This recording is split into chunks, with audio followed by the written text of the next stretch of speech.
I'm here today with Petra Molthan-Hill, PhD, who is Professor of Sustainable Management and Education for Sustainable Development at Nottingham Business School, Nottingham Trent University in the UK, and co-chair of the United Nations Principles for Responsible Management Education Working Group on Climate Change and Environment.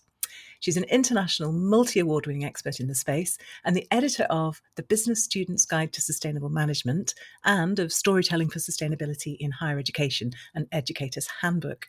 And she's also one of the many authors of the Handbook of Carbon Management, which won the Change and Sustainability Book category at this year's Business Book Awards. So first of all, welcome, Petra. It's great to have you here and congratulations. Yeah, thanks so much for having me, and thanks very much. Yeah, it's great to be here. It's really good to have you here. And I sort of joke about the fact that, there was a sort of team of, but it really is quite a team of authors, isn't it? Do you want to tell us a little bit about that? Yeah, it was as when I had originally the idea for the book, I was thinking, oh, it's such a big book, so much to we have to put in, or I have to put in if I would have written on my own.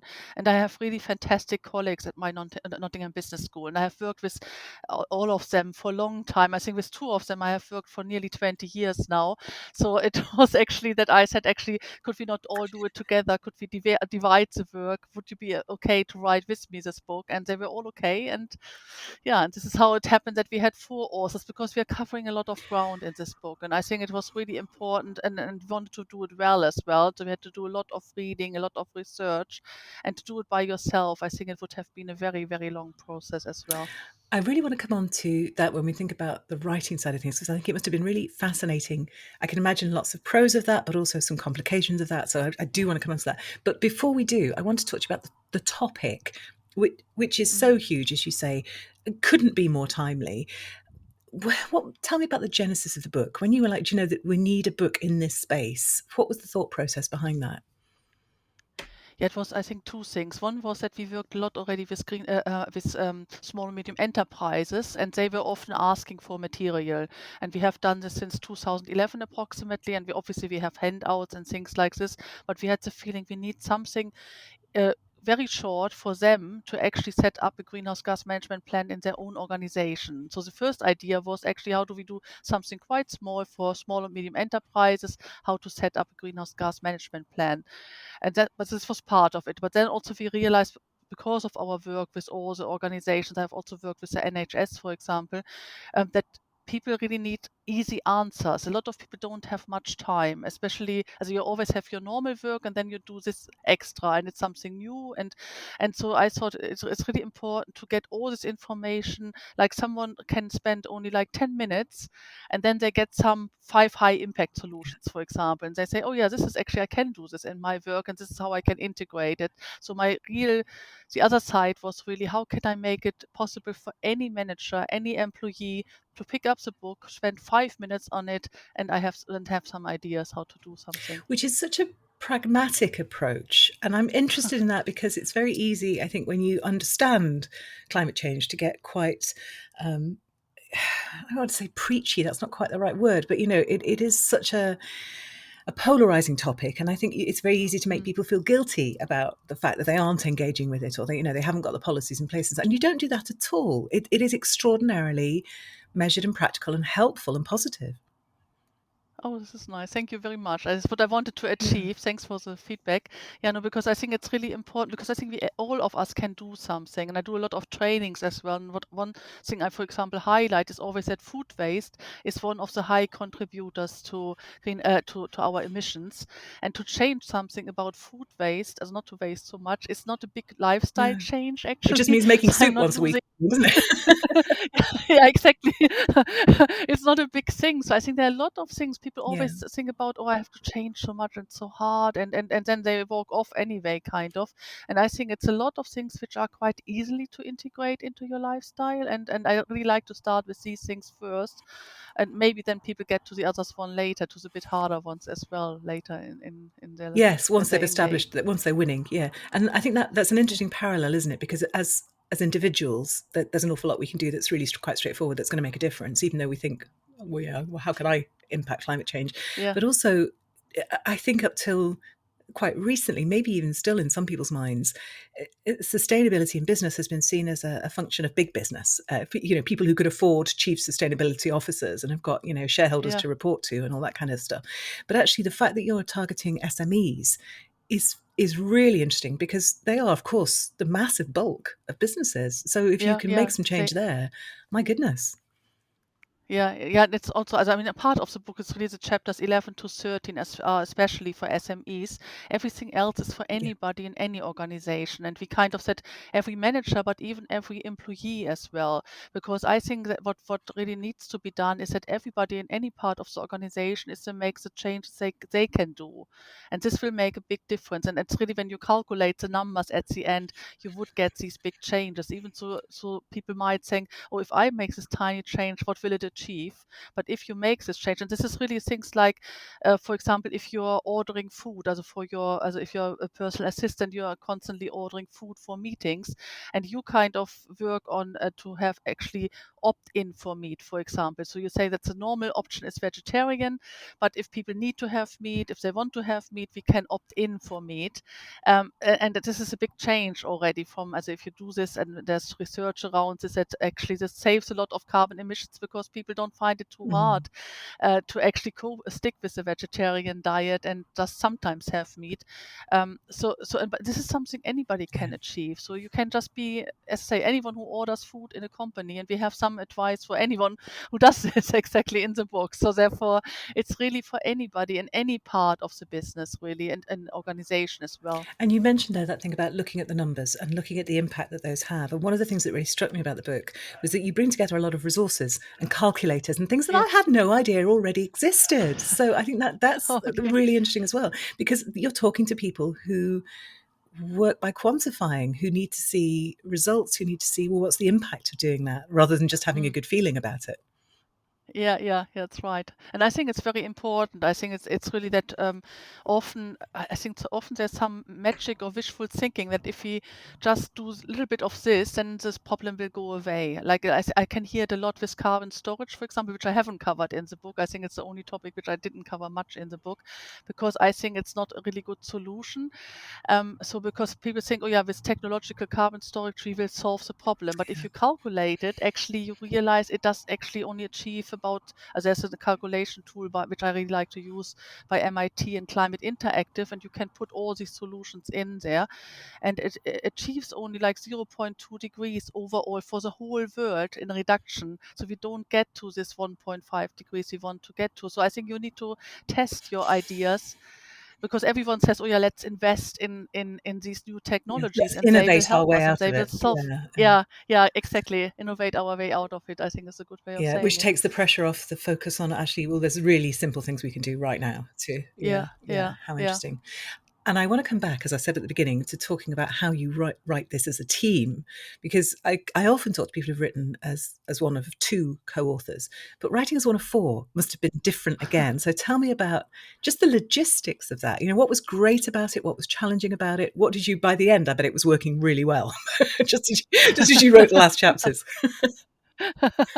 Yeah, no, I think how we did it was actually that we did that we might sure, as first of all we discussed what needs to be in the book, and what chapters would we like, and on the general structure we did agree on this one, and then we were kind of saying, so who wants to do which chapter, who Divvying really it up. likes the topic.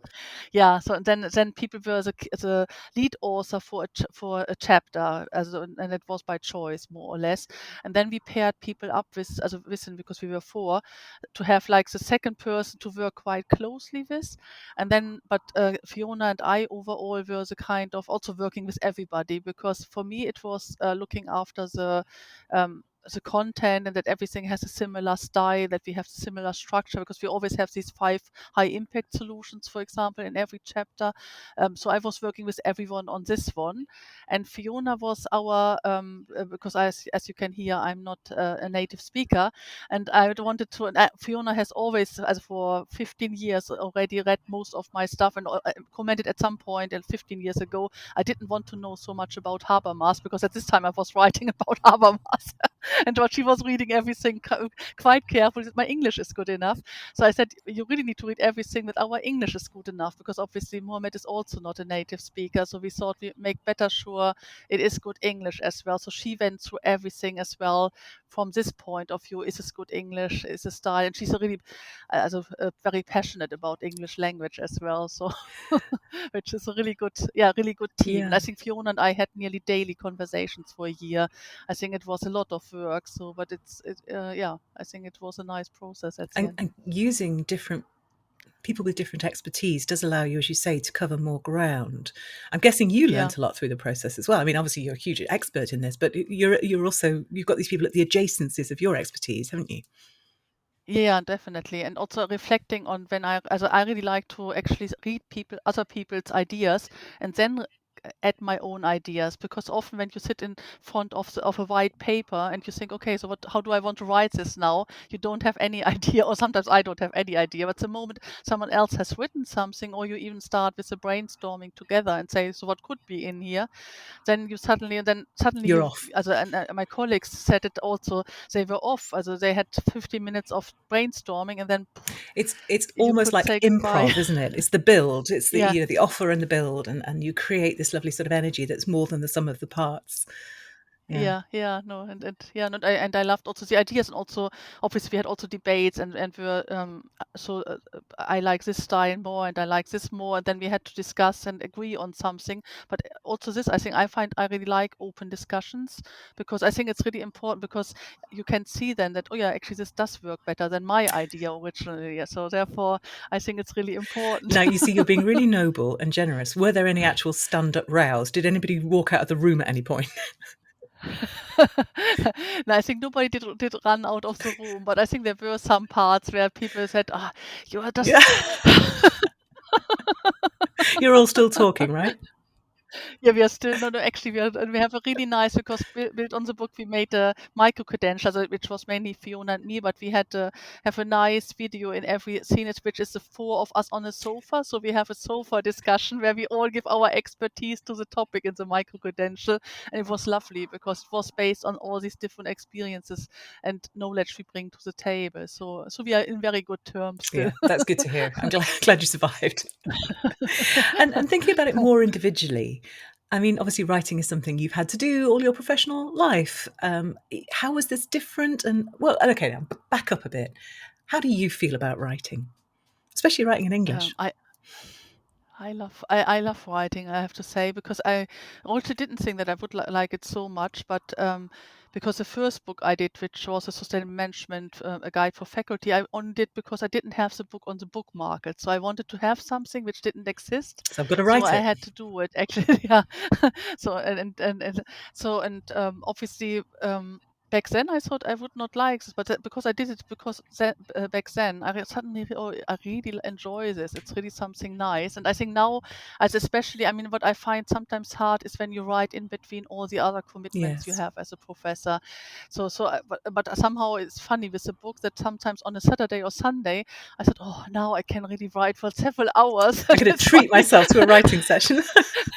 Yeah, and obviously I think my family suffered a little bit, but I felt like, oh, it's really nice to have this whole day and nobody will disturb me and I can just write. Yes. So as an academic, especially when you're teaching a lot of the time, I suppose it becomes a space where you can lean into your own interests and expertise and focus on your stuff rather than having to teach to the curriculum or respond to students' inane questions. Or Yeah. Yeah, and also I think I sometimes come in this flow that really hours are passing by and I don't realize it because I really enjoy it so much. I think it's from the So I often think that when I retire, I might just do the writing, and I picture myself then going for a nice walk, getting ideas, and then sitting down at a desk and writing. So therefore, it is, I think, something I like maybe the most about my job, kind of. So did you find, because obviously you've written for academics, for students a lot, was it different writing for, I mean, obviously you've got this really ambitious target of writing for every employee at every level in an organization, which is, it's not an easy ask, is it? yeah. How did you execute that, or how did you approach it differently? Um, I think for me it was important too, but I think I have quite a lot of experience on this as well, because a lot of people don't like this academic style, and I think I did need to find a tone which was actually kind of very approachable, but at the same time I don't believe in not having any facts. So I don't like the style where you you just put something into the world and it's not really. So I think I think to get this balance right, to talk in a way that everybody can read it and doesn't sound too academic, but still it is supported by Mm. evidence and by research. I think this was a bit the challenge for this book, but I hope that we have achieved it well, so that it reads easy, and but still people have to think there's substance behind it as well. Yeah, I think it is a really difficult balance. I think you've done it really well. It's very, very practical. Okay, Yeah, no, thanks. it feels Yeah. very readable. Brilliant. I always ask my guests for their top tip. Now, very few people will be in your position, and frankly, a lot of people will be grinding their teeth listening to you saying about how marvelous it is to sit down and write, because that's not their experience. But I guess if you can think back to sort of starting off on a book-sized project, what tip would you give somebody who's just at the start of the journey? I think it's to write about something you really are passionate Mm, about, because I think if you and where you really want to communicate something to people. So if you have the feeling, okay, um, I really yeah, want to tell people this, but also I like to do the research around it, because I think and you need to have a bit of expertise on the topic as well. But for me, it's the two parts. Also, I really enjoy reading all this new information, because I read new information for a book as well, but then bringing it across in a way I would like to bring it across. So I think these two parts are really important. And then if you enjoy this part, also if you enjoy reading yourself and maybe summarizing it for someone else, I think this is a good starting point. And also just to do this bit as first of all, read something and summarize it for somebody you find that's important. such an interesting. So let's just lean into that a minute, because in a sense, there's you've got an input and an output, and in the middle there's here the magic happens. So Yeah. you're taking stuff in, and then you're transmuting it in some way, and then you're putting stuff out. What is happening in that black box, do you think? You're not just summarizing, it's Um, more than that, isn't it? yeah. I think summarizing is the first step. I think it's summarizing is to learn how to deal with it. But I think then the moment you summarize, you suddenly connect as well. You have think, oh yeah, I know something else which was similar, or I know something which is contradicting it, or actually I have a different idea myself. Or so I think you start. Um, so I mean, for me, it was like, because I mean, obviously, I started my first writing with my PhD, and the funny thing with my PhD, I had a I had a scholarship for my PhD, which was very lucky, because I could work all day on my PhD at the beginning. And I had the feeling at the end of the day that I had met like 50 people all day. I didn't meet anybody. I was sitting in my little office. My husband was away for work. We didn't have kids yet. So I didn't, there was nobody, but there was all these voices from all these articles and everything. And at the end of the day, I had the feeling I had a really decent conversation with loads of people, and I had something on my paper as well. So I had something written as well. And I think this is how I feel about this writing process, that I have the feeling all these people, all these authors are talking to me, and then I talk with them, and then something comes out of That's it. such a beautiful image. I'm reminded of, there's a lovely quote by Neil Gaiman, I think it is. It says, "Books are a uniquely portable kind of magic," and it's Yeah. almost that sense that it captures somebody's mind, and allows you to have that, because you're co-creating, aren't you? And when you're reading, Yeah. you're bringing, Yeah. as you say, your connections, your ideas, your sense of what matters, and your sense of what this could mean in your domain, Mm. and you're bringing all Yeah. that to what the person originally wrote. That's such a lovely image. Thank you. Love that. I'm not sure. I think we went from a tip into sort of a philosophy of reading, but that's fine. We're here for that. Sorry, sorry about No, it's great. So I love it. that. Maybe we should have this as a sort of standing agenda point on the podcast. But another standing agenda point is to ask my guests for a book recommendation. So you're not allowed to Yeah. recommend your own. Sorry, I think we've done that. But what book have you read recently, or do you keep coming back to, that you think people should read if they haven't? It doesn't have to be Yeah, and I business. hope you don't mind if I have two, You won't be because the I think they are first. both because I think as I'm staying with, because I'm really passionate about the topic of climate change, and how to address it. So what I really find very fascinating is, can I actually Yes, you can show it? show I it. can It show won't it. mean anything to anybody Climate listening, change. but we can see it beautifully on the video. Yeah. Yeah, it's Climate Change Coaching by Charlie Cox and Sarah Flynn, because I think there's a lot of what needs done besides knowing all these things is what do people do with their emotions. And people are sometimes frightened, sometimes the opposite, but or they're very active, but then they get depressed or something. And I think this climate coaching aspect is so important. And I think they have written an excellent book about it. So I think this is one I would I recommend. hadn't heard of that. And the That's such an interesting angle, and it's actually something that you address in the book as well, isn't it? In terms of you give people resources for advocacy, but also resources for managing, as you say, the sense that something must be done and turning it into purposeful yeah, yeah, action. Yeah, yeah, brilliant. Thank you. And the other one? yeah. And the other one is this one actually, Speed and Scale. Ooh, And and this is by John Doerr. What I find really great about Speed and Scale is that John Doerr has actually tried to calculate everything. So he kind of says how much. So this is what we have to save. This is how much. And then he has broken it into, and he has calculated every single recommendation he gives, so that it's very, very realistic. You might not agree with his recommendation, and so, but I think that someone has actually tried to calculate everything. I think is amazing and is needed really. So even if people don't agree with him, just take it as a starting point and say, okay, I do this one now, but this will achieve this amount of tons of carbon dioxide reduction or so. Also that people really start to do this on a kind of measurable level as well. So I would recommend this for the other side. fantastic. So really data-driven decision making. Yeah, Yeah. fantastic. Great recommendations. Thank you. Any more? No, stop there. Stop there. I could go No, on I know. actually. Stop it. You know, I love I love books. I think I get lots of feedback saying, love the podcast. Could you stop with the to be read pile because it's quite big enough? Thank you. Sorry, not sorry. Petra, if people want to find out more about the book, more about the work that you do, more about the rest of the team, where should they go? I think the first thing would be LinkedIn for me, kind of to go to LinkedIn, and then I also what I really would like to highlight is that we have a free online course which Fiona and I have made. Also Fiona is one of the authors, and which is on Future Learn, which I think I would like to share as well, because it's obviously maybe easier for some people if they can just watch something than to have to read a book, or they can do it together with a book, obviously. And then also we have done a micro credential, which I said where I mentioned that we were all sitting on the sofa and discussing things there. And this is part of the micro credential, and this is actually using the book and building on the book, but going deeper. So it's like about 10 hours on each of the topics there as well. So if people want to go deeper, it might be really nice to take the micro credential. Fantastic. Is there a URL for that? I mean, I can.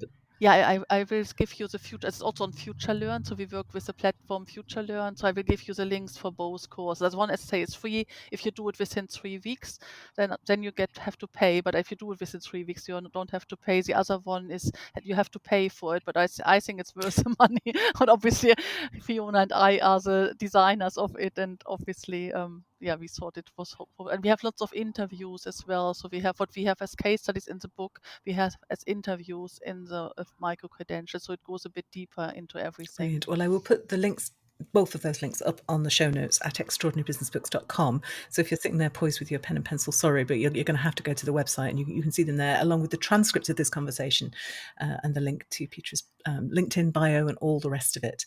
So interesting talking to you today. Congratulations again on the win. I mean, just fantastic to see such an important book being recognised at the Business Book Awards this year. So yeah, Yeah, this was great. And thanks so much for the nice talk. Yeah, thanks so great much. to talk to you. Thank you so much.